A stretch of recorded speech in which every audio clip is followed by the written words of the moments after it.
Okay, it's 3:30 ng madaling araw. Di ako makatulog. So, video natin yung room ko. Bintana yan. Sinapaw ng poster kasi ang liwanag sa umaga. Tapos,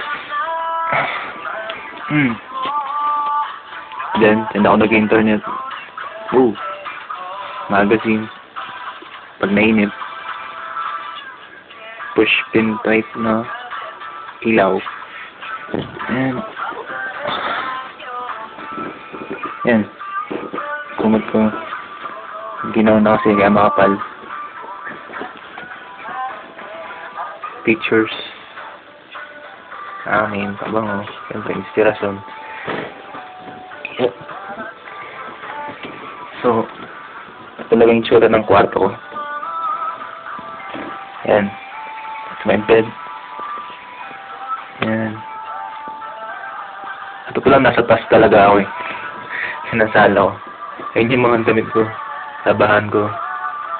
Naglaba ako kanina. So, nakakalat dyan. Ayaw matuyo sa labas kasi yung ginaw. Yan. Yan ang dana pumunta sa baba. Yan. Baba tayo. Makahulog ako. Yan. Yan nasa pa ako. Kabal na table. Nakalipat ko lang dito. Pero amad pa lang. Kaya wala pang gamit. Yup. Yan. Mga kung ano-ano. And, yan ako. Ay. Tas, yung TV na maliit. Bira ko lang ginagamit. Tapos, ano ba? Madilim. Ilaw. So, ito ang aking kitchen.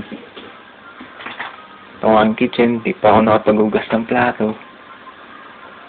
Kasi, ano ba? Lalaki.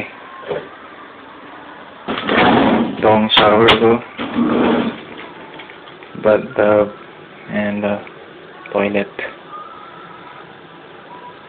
Yung ko lang makita nyo sa labas, ha. Kasi madilim. Siyempre, as expected, di makikita. Wala, madilim. Di makikita. Ay, sobrang wala akong magawa, no. Madaling araw, pa-video. Post ko sa Friendster. So, makita nyo kung tsurang bahay ko dito, di ba? Yan po. Bahay ko. Ako lang mag-isa dito. Super boring. Set lang pag nag-internet. Wow.